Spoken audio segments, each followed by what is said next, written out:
After setting up your Scala hosting account, you're going to need to create a space on your server for your open source applications. We're going to be installing all three, WordPress, Joomla, and Moodle, so we're going to be doing that for all three of those apps.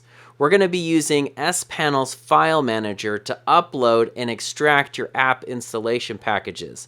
We're also going to be grabbing our FTP credentials and setting up FileZilla so you can access your server via an FTP client. So let's go ahead and get started. With your Cloud VPS hosting plan from Scala Hosting, you have a couple of different options of connecting and managing files on your server. The first one is to use the file manager inside of SPanel. And this is really easy because there's no setup that you need to do. You just log into your SPanel account and you can go down here under File Manager. Now this directory on your server belongs to this account. If you take a look over here, you're going to see that you have a home directory / the account name, and everything is in there. And you can't actually get up into your home directory. You can only access these different account subdirectories. So if I wanted to access a different account, then I would go up here and select a different account. You can see that it has the different account listed here and also right here as the directory, but all of the files and folder structure is exactly the same. In the SPanel Media Manager, you have all of the tools that you would come to expect with a Media Manager. That is the ability to create new files or folders, copy, paste, move, rename, upload, download, edit, search, adjust the permissions, and extract zip files or archive. So we're going to use those tools. They're all going to come very much in handy as we upload our open source app installation files. Now within this folder structure, we are going to put all of our installation files in the public HTML folder. So if we go inside that, we're going to see that this directory is empty, and we could go ahead and put our installation files right in here and extract them, and we could run it from this directory here. However, if anytime in the future we want to install another application on this same account, then it would be very helpful to run them out of their individual folders. So in this particular one, I am going to copy over the Moodle installation files. So I'm going to create a new folder that is Moodle. Okay, so let's go inside of that Moodle directory, and I'm going to just copy over the latest Moodle install.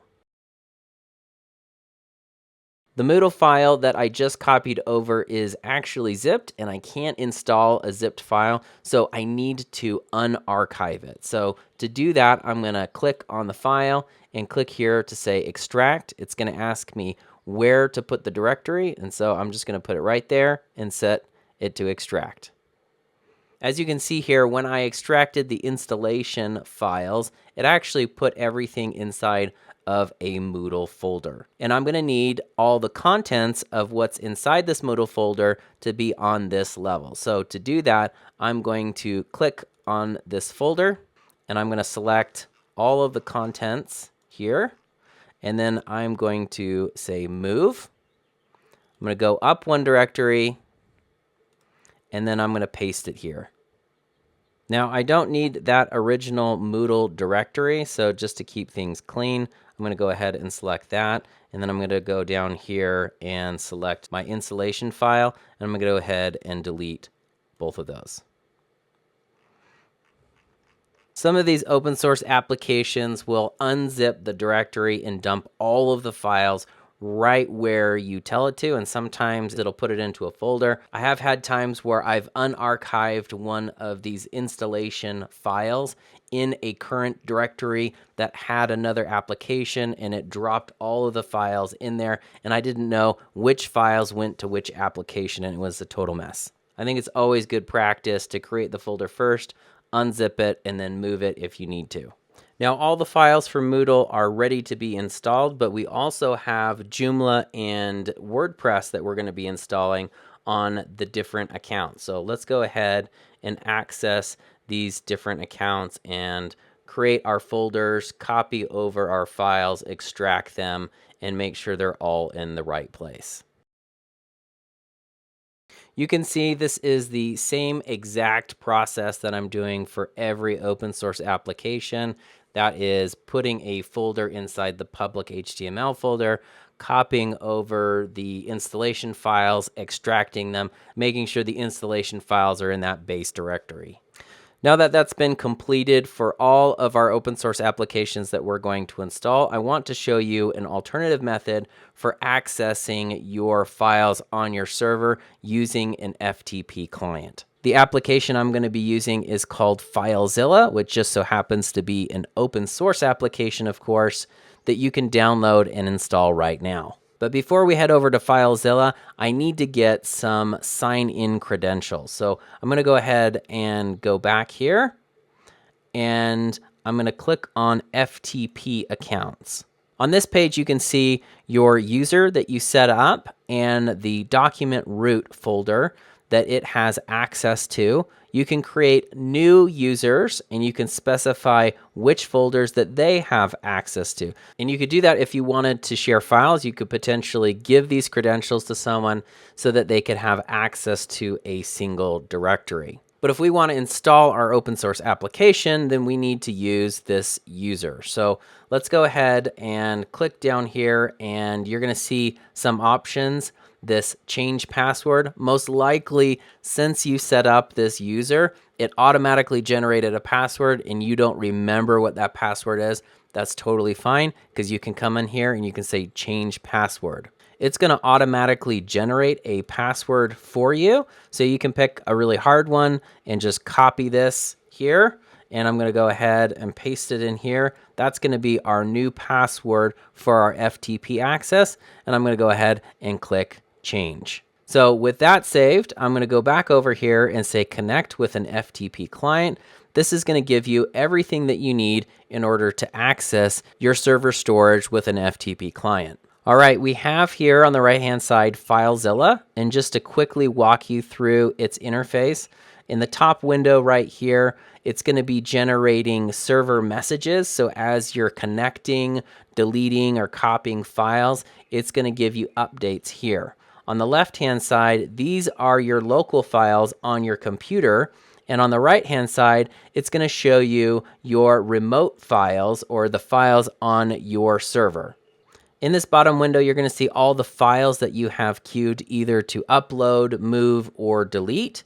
And you can check these tabs to see which ones have failed and succeeded.